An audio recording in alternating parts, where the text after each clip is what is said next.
But I think it was 2021 when I had my first experience with psychedelics.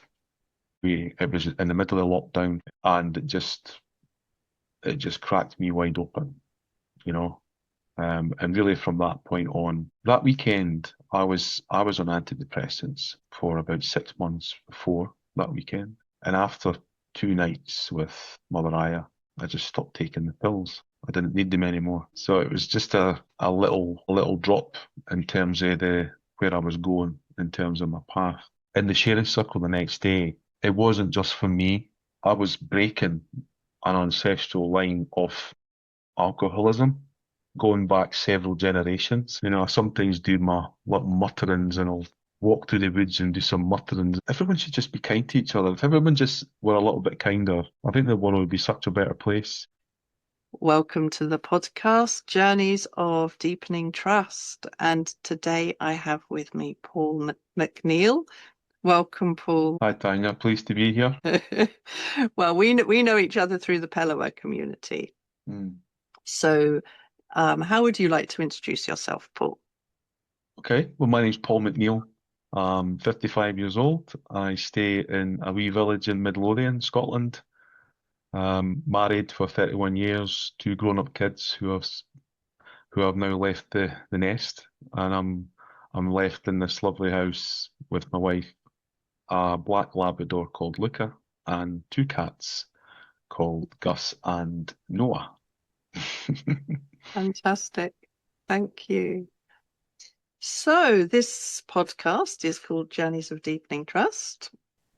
And whatever our path or process, however that unfolds in life, the more we start to align with our soul path or that intuitive process that leads us towards our soul path, and the more we start to trust in it, that trust deepens as we start to pick up the signals and think, which might not make linear or logical sense. So, people may call it following their hearts. They may have, or their intuitive senses or their knowing. So what's that process like for you, and how has that unfolded for you, Paul? So automatically, I've gone back about 6 years. I worked in corporate for many years, financial services, and about 6 years ago, I had a complete breakdown, mental breakdown. So I was deeply depressed, suicidal ideation, really not in a really dark place. And in hindsight, I now realise I believe it was my guides really knocking me on my arse, because I was not listening to the signs or seeing the signs at the time that I was playing with fire. So from that point on, different people just started falling into my path. It started off with a life coach, who introduced me to meditation, breathwork. These are things that I'd never done before.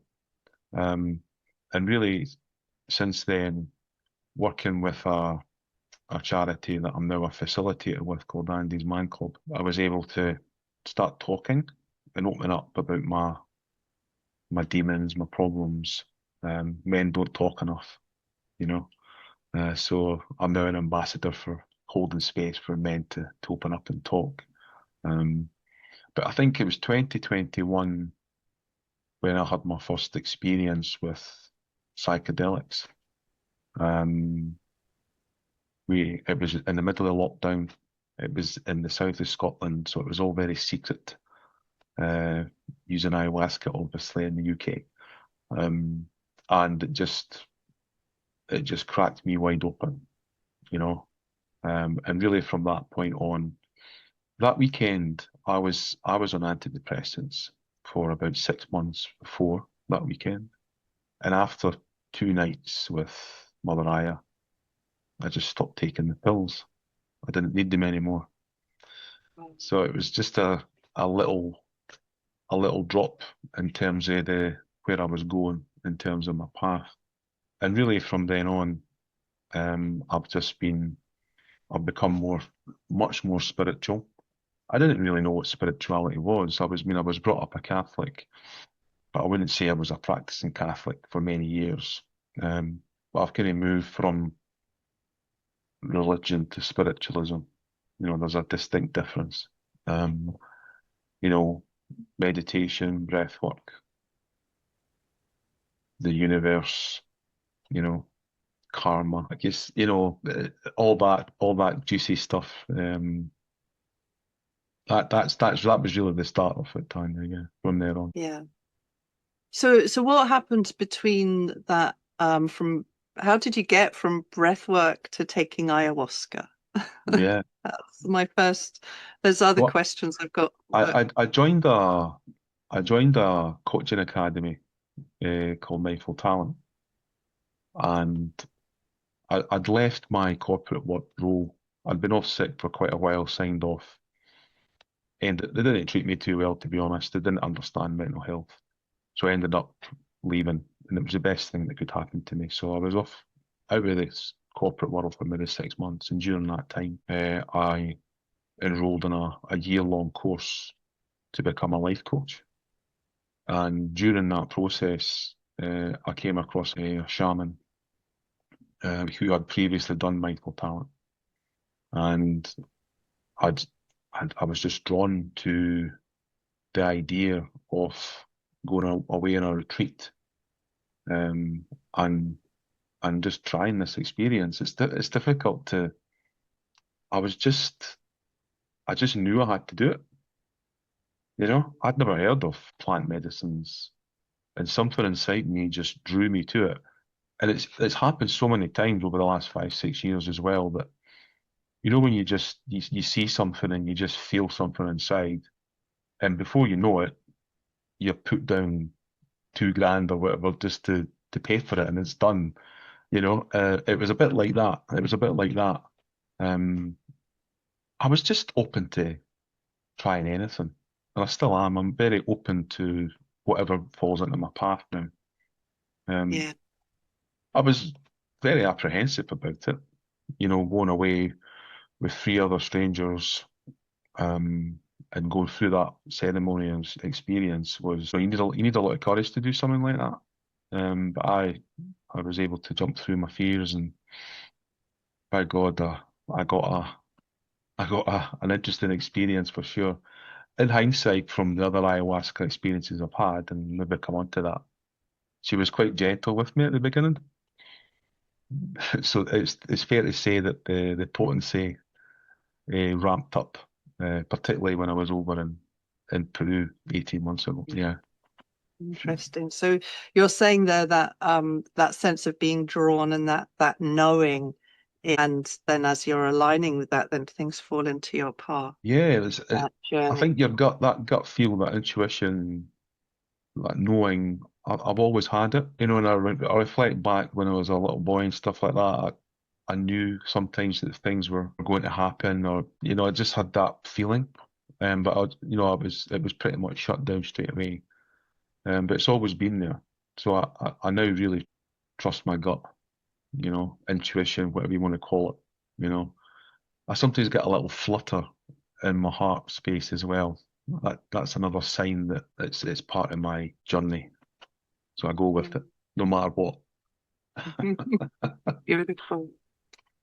So I'd be really interested if you can say something more about the men's health, because I know that especially in Scotland, this is a really big issue.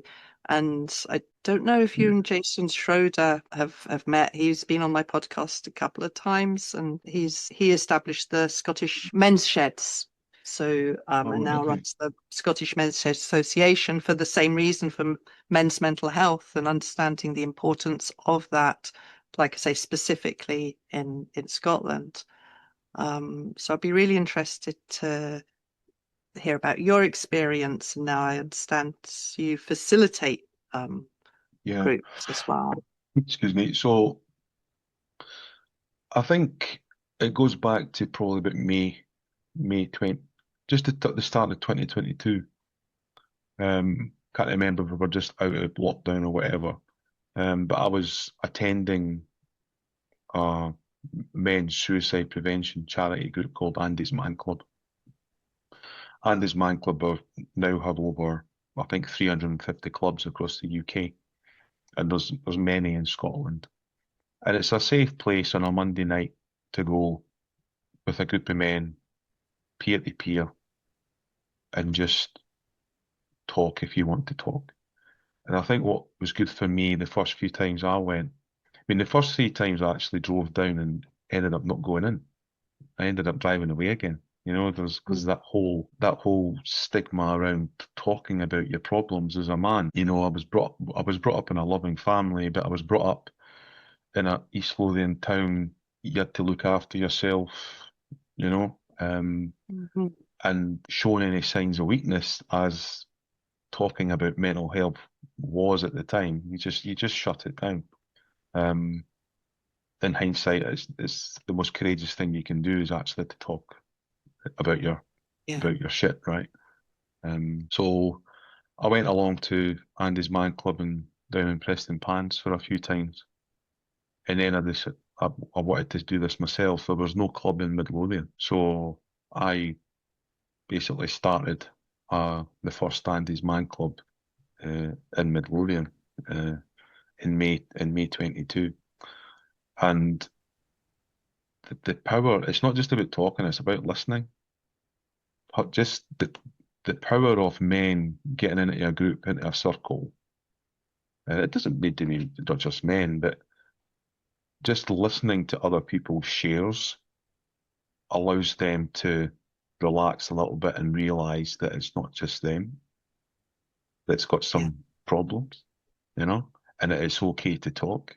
It's okay to cry as a man.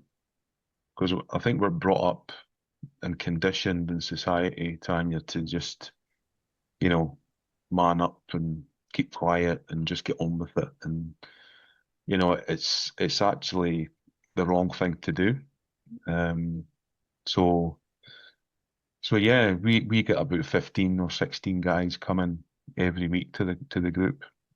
And it's a safe, non-judgmental space. All we do is we just ask for first names. You know, there's no other information swapped. You know, we have a ball, you know, and there's 5 questions every week. The first 3 questions are the same. There's then a break for teas, coffees, biscuits, and then 4 and 5 are more uplifting questions that are different every week. So when you've got the ball, it's your turn to talk. But there's no pressure to talk. You can just pass the ball if you want to pass the ball. And that's how the process works. And it's amazing seeing guys walking through the door for the first time, which is a really hard thing to do in a group Yeah. of strangers, and see them physically shaken, right? And then 2 hours later, they're laughing, and that they're just so much lighter, you know. Um, so it's a beautiful thing, and I mean, it's a suicide prevention charity. I mean, not every man that walks through the door is suicidal, you know, but it's just men coming in to talk about their stuff and get things off their chest. And it's much needed just now. You're absolutely right what you said. It's much needed, and it's continuing to grow. You know, I think there was over 6,000 men across the UK at one of Andy's Man Club groups a week past Monday. It wasn't on Monday because we don't have a group on UK bank holidays. Um, so yeah, so there's at least over 6,000 men that are having the opportunity to share their stuff in a safe place, which is really powerful. It is. Mm. And then of course that will have a ripple effect, won't it? They'll be able Incredibly to strong. And share with other men that they know. but it's not it's the ripple effect in the home as well. You know, with their partners, with their children. The amount of feedback I get, even just from the village and the community, from partners saying, "What a difference! Thank you." You know, so that ripple effect is flowing all over the UK now, which is really powerful, and it's just going to continue to grow. Yeah. So yeah, makes you feel good that you're giving something back, you know. But it helps me too because you know, we all have mental health. I'm in a position now where I recognise the dips, you know, and I've got my own toolkit now through just learning over the last 5, 6 years, whether it's meditating, breath work, walking in nature is one of my go-to things. I've got an ice bath out there, I jump in the ice bath. There's different things for different people. The important thing for me now is I recognise the signs. Whereas before I would just probably go to the bottle, you know. That's another story. I've stopped drinking now as well, so which is been such a good thing for me.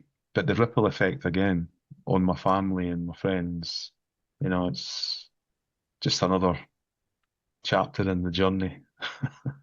Yeah. Oh, that's amazing. It's so good to hear that, this work is going on, because it's so essential. Mm. Yeah, that's beautiful. So that that ripple effect, and you mentioned your toolkit. I know you've got quite a few other things in your toolkit as well. And I think before we move on to ayahuasca and that journey, is there anything else you'd like to share about these other tools that you have picked up along the way? I call myself a wellbeing practitioner now. Um, it covers a number of things, as you know. I enjoy my life coach work. Whether it's life coach or mindset coaching, I enjoy that aspect. I mean, I've worked in financial services and in a senior management position for over 30 years, and putting aside the negative aspects of the corporate world, I was always a kind of peoply guy, people manager, and people were comfortable coming to me and sharing their stuff, and I was able to hold space for them. So, although I've been a qualified, accredited life coach for 3 years, I've actually done it for many years, and it's not till later on you realise that. So I enjoy my coaching and just holding space for people. I recently qualified as a Reiki Master. That energy healing modality is really important to me. I kind of lost my way for a while. I did Reiki 1 and 2 about 4 years ago. Then really just didn't do it at all. And then suddenly, after the Peru retreat, one of the messages I got from Mother Aya or my guides was you need to pick this up again. So I enjoy doing the Reiki aspects of healing. Obviously Pellava as well.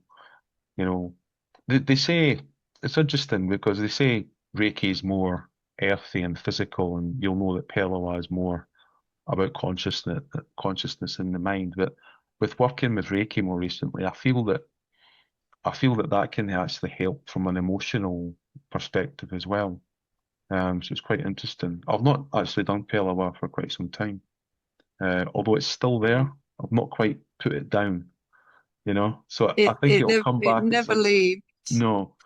Um, and more recently, I suppose the one of the main things I got from Peru as well was the end of life companionship work. So I'm currently training to become a soul midwife. Some people will know it as a Yeah. death doula.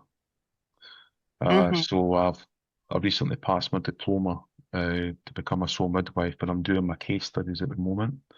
So basically working with people at end of life, um, going through that whole process, whether it be helping them with the planning before they get towards their last breath, but in the final weeks and beyond their last breath, helping them, helping the families. That's a real calling for me. Uh, Yeah. Again, I'm not quite sure how that all came about. I've been told from a few channelers that I've done this many times before in other lives, uh, medicine men or whatever, and it feels quite natural to me when I'm in that space. When being with someone at the end of life is such a sacred thing, and I had the pleasure of, well, not the pleasure, but being with my Uncle John a few weeks ago when he passed. But the experience was incredible in terms of how the energy in the room changed. I just kind of knew what was happening and what I needed to do, even Mm. after his last breath, I felt the soul was still around, and what I needed to do to push him towards the light, or however you want to go it. It was an incredible experience. So I'm really drawn to that as well. Um, and alongside the mental health, I've been doing some work on grief, understanding sort of grief counselling, just as another string to my bow when I'm working with people at end of life, and particularly with supporting families. So I've been quite busy over the last wee while. I was made redundant in my corporate job 2 months ago. But it's been a good thing because it's allowed me to do these other things. So it's funny how things work. It really is funny. I shouldn't be surprised anymore. So So I'm aware that your commitment to that, being a death doula. Was there anything in your life that instigated that? But I can see the threads of sort of the mental health, suicide prevention, grief counseling, and all of this, all kind of how they all weave together. Or is it a remembrance as you've been? yeah, I think it's the more I reflect on it, it's a remembrance. And during a ceremony, during the Peru trip, I had a very clear sign that this is my path. This is what I need to be doing. So yeah, I didn't know what a soul midwife was, before, but again, these things have just fallen into my lap at the right time, and I just felt really interested in this work, you know. I've spoke to you before about psychopomp work as well. That every time I say the word, I get chills up my back. It's like, it's so, and psychopomp can go hand in hand with the work of a soul midwife, end of life doula. So there's just all these things happening, but they're all happening at the right time. I get a little bit impatient sometimes. I think that's the ego kicks in sometimes, and it's like everything will happen when it's meant to happen, and just trust the process, and that's really what I do Yeah, now. it's like you're saying, with that 4-year gap between your Reiki 2 and the Master Reiki, and Mhm. sometimes these gaps happen, and then suddenly we pick them up again, and it's at the right time Mm. with whatever integration that we've experienced. Yeah. So yeah, I want to say I know very little about Reiki, and it's interesting for me that we're talking about being guided towards something, but it's almost, for me, I've never received Reiki. I've never had any connection with it. And it's not any disrespect to that discipline, but it's the way my guides want me to go. So people talk about Reiki, but I know nothing about Reiki other than that people sometimes drop it into the conversation. So you've said a little about it.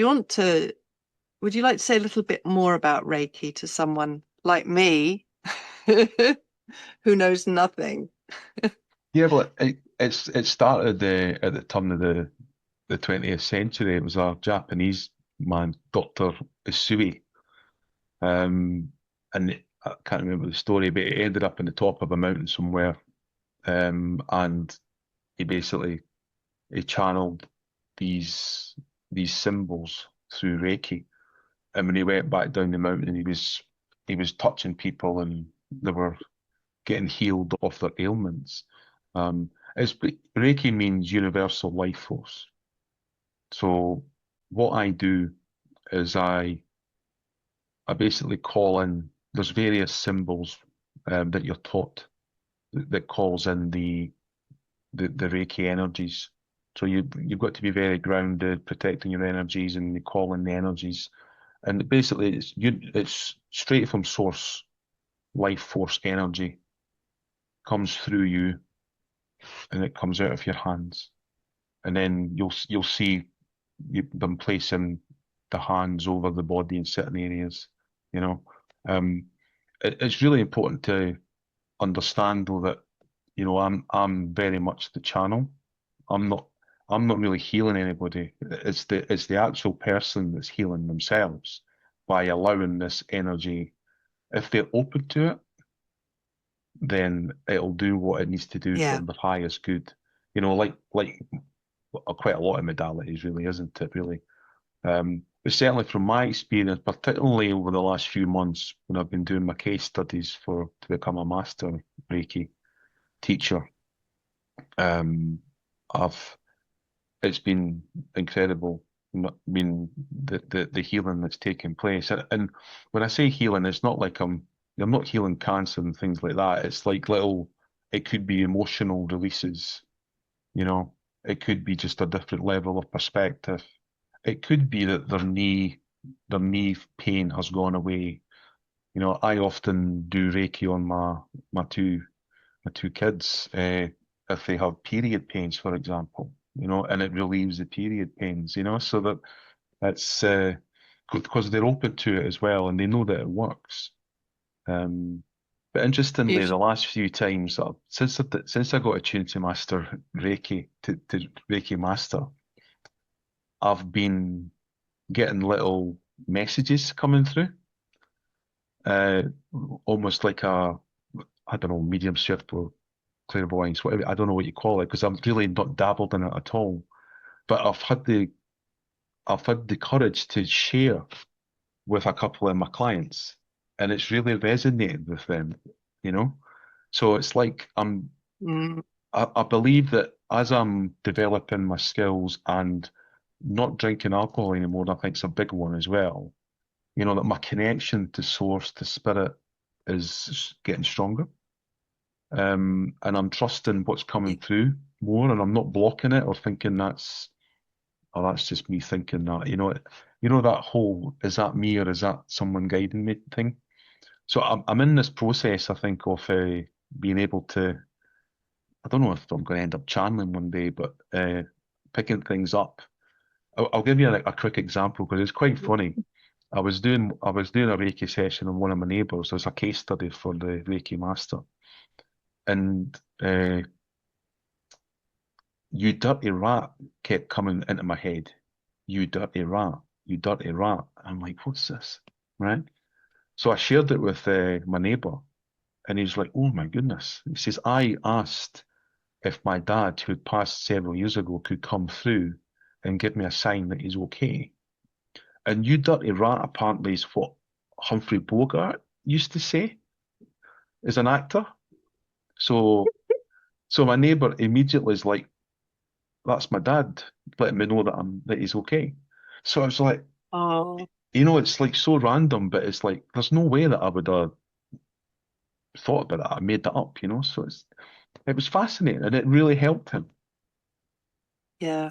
And So it is, I think it is that trust and opening up to that more, isn't it? And the more we mm, trust, um, even the smallest, most random things. Like I had something come through with a client the other day about carrots, and I'm like, they're chatting away to me about carrots, but she yeah, understood what that yeah, meant, I and know. it's like, phew.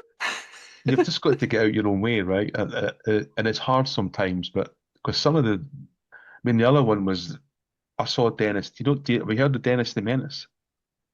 Dennis the Menace is a cartoon Yes, character, yeah, and he wears this black and red striped jumper. And this is what I could see. And I shared that. And it was his, I think it was his grandfather used to read Dennis the Menace to him and stuff like that. So it's just like, wow, you know, yeah, it's bizarre. It's bizarre, but amazing as yeah, well. yeah. And it is. I think that's and yeah, trusting that, and it's communicating that and getting over any kind of Yeah, inhibition that we might I have, know, right? And I know. that just expands, then we expand. That's Mm. beautiful. One of the things for Um, me is I used to be quite bad. It still comes up from time to time, caring about what other people think of you. And I think so many yeah, of us have this, and it's about letting that go, And I've been working on it for a few years, and I'm slowly chipping away at it. So I'm certainly making progress because there's no way I would have said Dennis the Menace to someone before, you know. So, so it's obviously doing something right. Yeah, that's amazing. Okay, so you've mentioned ayahuasca a few times, and um, I was steering the conversation away from that because one of my shamanic teachers is Brazilian, so it's part of her native medicine. Mm. And yeah, I know that there's been a lot of it's been manipulated was the words that came out, but you know, there's that kind of um glamorization of it. So there is that sort of stream. I have heard stories of where the space isn't properly held because the people holding it don't necessarily have the capacity or the training, and that importance of the training that people have to be able to hold the space. And again, of those of us attending, we're not getting caught in an addiction. We're actually that there is our own authentic connection as being part of our journey. And I know some very, very excellent ayahuasca chariers, I think they're called, who I have a lot of respect for. And I know they will word it much better than I can, what I've just tried to explain in brief. But I just felt, I think it's important to frame that. Mm. And I think it is, you know, that's why there's the importance of, you know, when we're drawn to something like that, of finding the right person who can facilitate that and really doing that research. Yeah. So would you like to share something around your experience? Because that was Yeah, I very mean that, early on in your journey. that's such a important thing to bring out, though, Tanya, because I mean the shaman that I was drawn to and still use today, he spent many years living in Peru, with the Shipibo tribe in Peru, you know, for many years. So he learnt his trade in amongst the tribe, you know, and he's such an ambassador for the indigenous people in South America, but around the world, about the importance of respecting the plants and respecting the energies around the plants, and making sure that you do your homework, and that you are trusting someone who's very experienced in the process of these ceremonies. So I have heard quite a lot of, I don't know what you would call them, but people that are trying to make a quick buck by not training properly. So it's really important that you do your homework and make sure. It's usually through referrals, I think, is the safest way, you know, to, if you're really interested in doing that, then, and from speaking to like my shaman, or your contact, they they, they tend to know who the good ones are, who the safe ones are. Yeah, So I would listen to these guys rather than just go and Google something on the internet and, fly to the first retreat that comes up on the internet. I think you need to be very cautious and careful and think the process through. yeah, because Mm. there's something could look really good on the surface, right? And it Mhm. might even speak all the right language. And I'm sure we all know, especially with AI and the way technology is, it could look great, So, but word of mm, mouth is yeah, important. absolutely. Yeah. So would you like to share something about your experiences? Yeah, so I've had the pleasure of I've been to 3 ayahuasca retreats over the last 5 years. Mhm. Um, two two were held in our native land, Scotland, uh, by by my shaman. And the first time, couple of nights, couple of cups on each occasion, in each ceremony. And what I remember from that ceremony back in 2020, being my first one, was pushing through the fear, you know, going through all the ceremony, drinking ayahuasca, and then having my sort of first experience with other dimensions, feeling of leaving your body. The one big thing that happened to me is I had a problem with alcohol. Um, I would go a couple of months without drinking and then just binge, So I knew back then I had a problem with alcohol back in 2020. And during one of the experiences, you've got your bucket because there's a fair chance you're going to purge. Uh, and I saw a serpent swimming in the bottom of the bucket, big red eyes. And it really scared me, really scared me. So and I'm purging on top of the serpent and he's still there looking at me. And then afterwards, the next day you're in a circle and you'll reflect on your experience and share in a sharing circle. And the shaman said to me, that's the serpent of alcohol. I was like, oh, and that really hit home. Okay. Thinking I'd released it, the job wasn't done. Uh, from that experience I've shared already, I was able to stop taking antidepressants. From that whole experience, I just didn't need them anymore. And I've really not put any pharmaceuticals into me since. Something just clicked that the human body's amazing. What you put into your body is so important. You don't need pharmaceutical drugs. It's my own opinion. So, because you're not supposed to come off antidepressants just straight away. So the doctors say, but I was okay with it. And I had my breathing, I had my nature, I had my meditation, and I was fine after that. And I was getting held with the groups at Andy's Man Club as well. So when I needed to share, and as well as having a very supportive and understanding family around me too, so I was able to open up more and talk more. I wasn't talking to them before. I would hold things back, but then through the process, I was able to share how I was feeling, and it's not a sign of weakness to share how you're feeling. So yeah, that the serpent of alcohol came up to say hello to me. But naively, I was thinking, oh, that's it, job done, and it wasn't. So I was called to it again. I think 2022 again. It was in Scotland, and it raised its ugly head again with me. Again, thinking that was it this time, because I still went back to the drinking. But what was happening is I knew inside that I had to stop this, right? So I felt as though it was just going to keep telling me until I listened, And it was in the Peru trip. So we went to Peru for 2 weeks into Sacred Valley in Peru. Wonderful experience.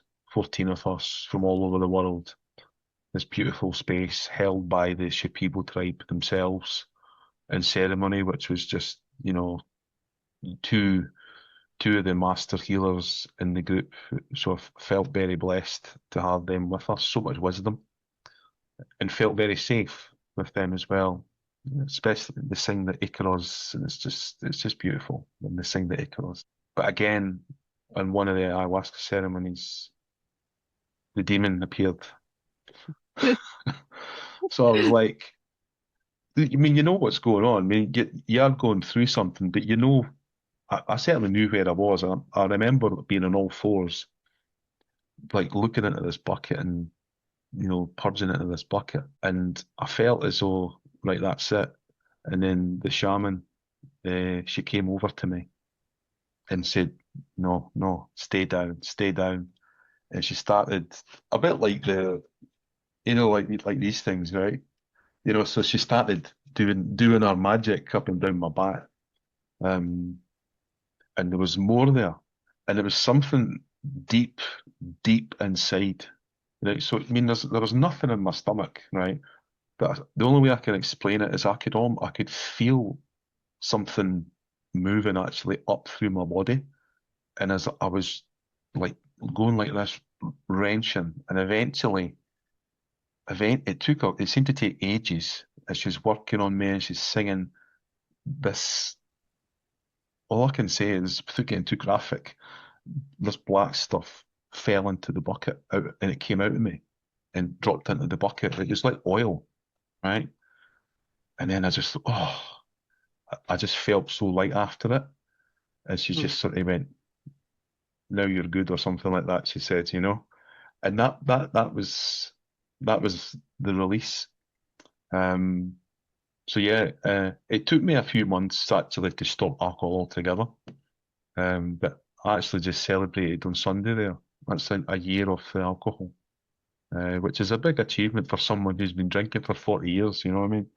Yeah, and And it's being such a Scottish as well. yeah, I was going to say it's such a big cultural thing. So it feels your experience is ancestral as well, you know? Well, that's amazing that you say that, Tanya, because I was just about to add that in the sharing circle the next day, it wasn't just for me. I was breaking an ancestral line of alcoholism going back several generations.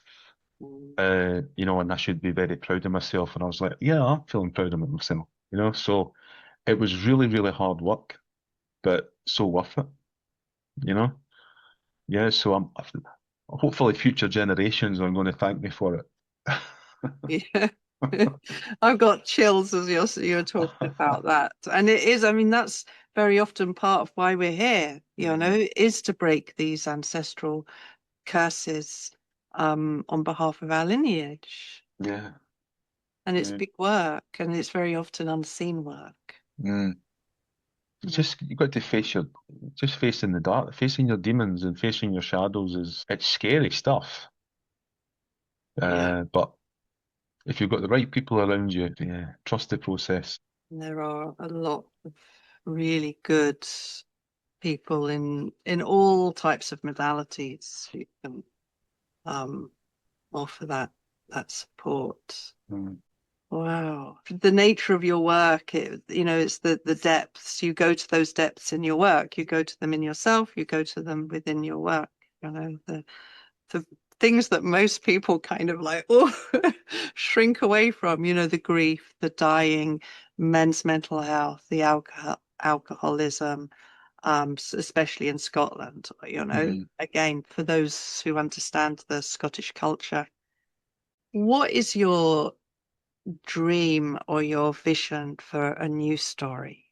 What would you like to see for yourself personally, but maybe for the collective, um, moving forward? Because I'm sure we all know we're going through some major transitory times. Yeah, what's your dream? What's your vision for the future? It's a really great question, and I feel that you're coaching me now, Tanya, because I'm in a bit of a flux at the moment because obviously I was made redundant a couple of months ago from corporate. I was working 3 days a week in corporate, and that pays the bills more or less at the moment, right? And I've now had the opportunity to grow a very small wellbeing business, Peaceful Mind Scott Limited, that I'm running in terms of coaching, healing, and I'm really feeling into where this is going to go. I feel drawn to the end of life care, so midwife work. So I think if I was to do a vision board, I'm feeling that it would be an opportunity to support families, people at end of life, and also do some coaching. The healing links in nicely to people at end of life if they're open to it. I did Reiki on my Uncle John quite a few times when he was in hospital. Um, and it really helped him. You know, I could, he was just relaxing in front of you. You know, as soon as you put your hands on him, he's breathing with ease, and you know, it just works. And it's interesting that my family are around me. I would probably have been intimidated and not done it in front of the family, but I was doing it in front of the family, and you know, one of my uncles was like, "What's he doing?" You know, but they could see it making a difference. So it's opening them up to this as well. You know. Mm. So I see myself doing something, and there's not a lot of males in the soul midwife profession. Yeah. So I feel I'm sort of leading in terms of that a little bit, in terms of moving forward as a man in that space, that divine masculine energy that I think is needed. Very Um, much so. it it it can be quite a lonely process, that like talking to people about dying, the mental health, there is a stigma and a taboo around these subjects, unfortunately, and it's as a light worker or someone who's wanting to help break through these taboos, and these stigmas. I believe that's what I'm here to do. So we'll see where it takes us. I'm also drawn to. I don't think anyone should die alone. I think Mm. it's so sad, right? So I know there's a couple of charities just started in the west of Scotland. NODA, I think it is. No one dies alone, and I feel that I might be doing some work in that capacity as well. So that if someone is near the end of life and needs someone to be with them, I feel that Yeah. that's something that I would like to help with as well. Um, and I don't know, possible collaborations. I'm not sure. I'm not sure. I feel this is my work. The the corporate, that was a job. This is my work. This is what I'm passionate about. Mm. You know, I just need Yeah. I just need a few quid for a few more years, and then. But I'm sure the universal it's all already planned out, right? So Yeah. I'll just go with it. So Yeah, it just depends which plan A, B, C, or yeah, who knows, right? sliding doors. So we'll see where it takes us. In terms of the bigger picture, I talk a lot about love and compassion, being kind. I sometimes do my little mutterings, and I'll walk through the woods and do some mutterings. And everyone should just be kind to each other. If everyone just were a little bit kinder, I think the world would be such a better place. I don't watch the news. I've not watched the news for a couple of years. My wife sometimes tells me what's going on. I know there's all sorts of nonsense going on, but I'm a great believer in. Uh, it was Wayne Dyer that said, "If you change the way you look at things, the things you look at change." Yeah. So see the good things. See the good things in people. You know, I walk in nature every day and I see so much beauty. You know, there is a lot of toxic stuff out there as well, but I choose not to see it. I choose to look at the positive stuff, and it can trigger people uh, when you do that, because a lot of people think they're just putting your head in the sand. But I want to protect my energies, and I want to keep my vibration high, Yeah. and that's when And at my best, and I can help other people. you're talking, about the Peruvian traditions, Mm, and my understanding, say, of dieta is about looking at how you nourish yourself. And I know mm, in the Buddhist tradition I practice with, this was also one of the teachings. How do you nourish yourself? But that nourishment just isn't just about food. It's about everything that you consume. mm. And that includes what you watch on television, the video programs, the scrolling on whatever you might scroll on if you do, so it's all of that. um you absorb that energetically, so it might not necessarily be like physically eating food, but you're still consuming it, and so it Mm, still becomes part of you in some way. mm. So I think that's what you're saying is really important. Yeah, I would much rather focus on all the good things that are happening in the world, because there's a lot of good things, and if you can there is. focus on those, um, then we get more of them. Yeah, yeah, Yeah. yeah. So the other thing what came up when you were talking is, because I know you're involved in something called Pushing Up the Daisies, and I know Mm, this is the end of life care, but my understanding is also the families involved. Would you mm. like to say something about Yeah. um, So that? Pushing Up the Daisies is a great charity in Scotland.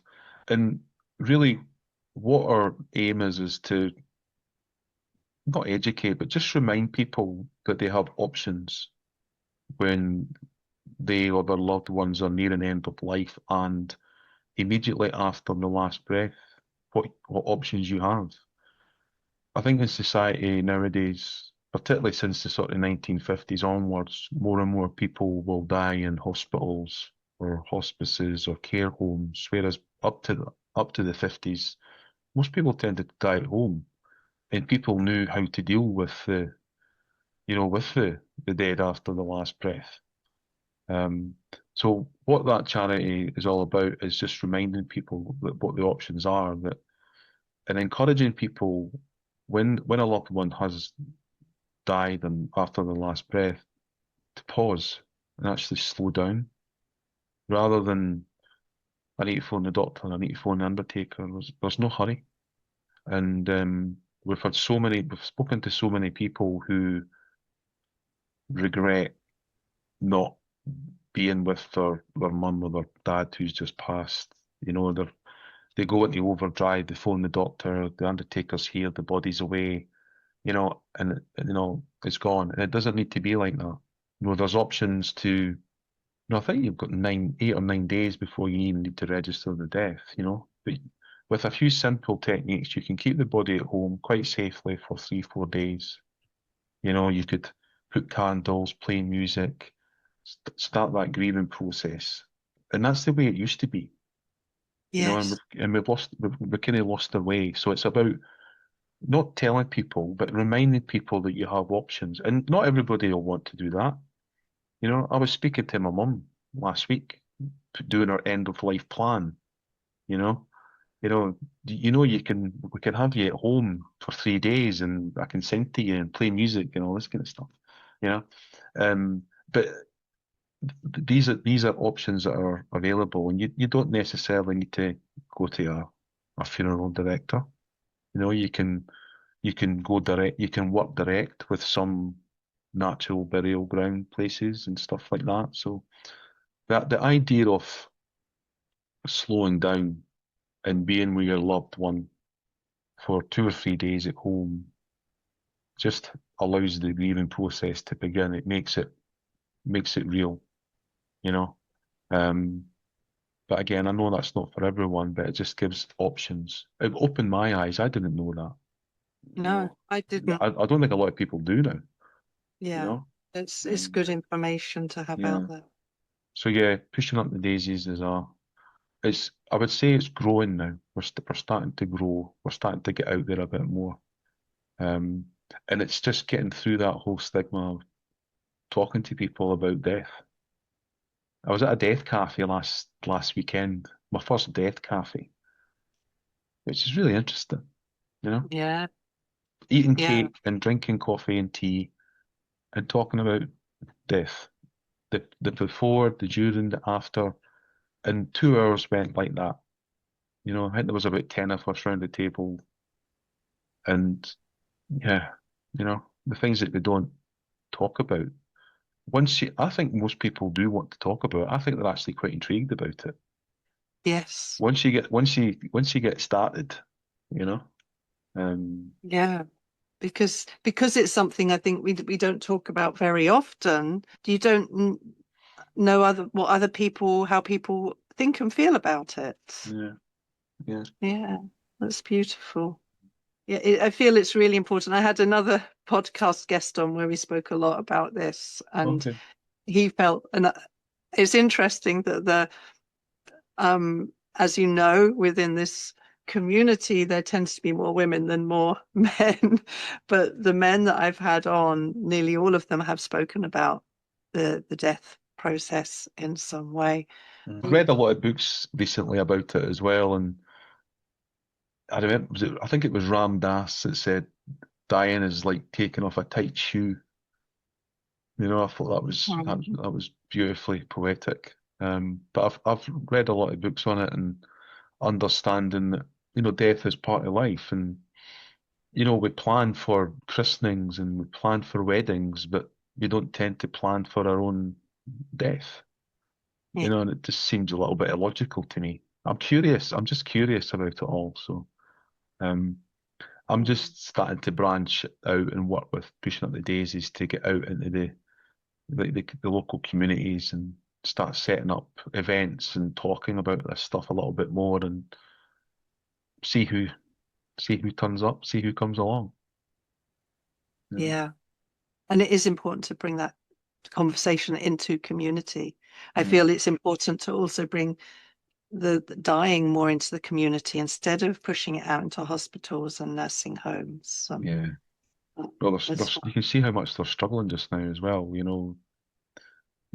I volunteer at the local hospices here in Edinburgh, St Columbus and Marie Curie. It's called a neighbourhood companion. So you get matched up with someone who's near end of life, and you go and see them once a week, spend an hour with them, just hold space for them, or you can, if they're well enough, you can take them out for a cup of tea and a scone, and it's just, I just enjoy giving something back to them, and they love it, they appreciate it so much, and it's an opportunity for them as well to really talk, because they might have things that they need to get off their chest that they won't necessarily want to tell their loved ones, so they'll speak to someone a bit more independent and know it's a safe space, and any grief or any guilt or shame that they may want to get off their chest from something that they did 50 years ago, or it's amazing the things that come up, so it's quite healing for them. Beautiful. Could talk about this So stuff all day. as we draw to a close, what are you most grateful for in your life at the moment? I've got to say, my wife and kids. I've been married to Lois for 31 years now, and like every marriage, there's the ups and downs. And there was a period of time where I was certainly not a well-behaved man. But I would say over the last 5, 6 years since my depression, I've been away to lots of retreats. I've done what some people might think are strange things, going away to Peru for 2 weeks and jumping in ice baths, and In your back garden? Yeah, every step of the way, she's been so supportive, I would say that she's the practical one. I'm a little bit more kind of laid back and a bit airy-fairy and stuff, but we work well together. And not once has she questioned anything that I'm doing. She respects me, she respects the work that I do, she respects spirituality and everything that goes with it. And my kids are very, very supportive of me as well. So Yeah, that's very, very. I feel very blessed to have them in my life, and my parents, bless them, who are still here as well. They're very supportive of everything that I do. They might not understand it all, but they're supportive of it, which is yeah. You can't ask for much more than that. So. I think that's been really implicit in what you've said is you have these really good support structures. And so you understand how important they are, and that maybe not everybody has that, whatever their journey might be. So yeah, it's hence the need for community again. Yeah, it's like not and not taking that for granted, because you can see that. Yeah. That's wonderful. Thank you ever so much, Paul. Well, thank you. And also thanking your family as well. But thank you, Paul, for coming on the podcast and my pleasure. And sharing. It's been great to talk to you again. And thank you everyone who's been watching or listening. Sending you much, much love from my heart to yours. Thanks, Tanya. Blessings.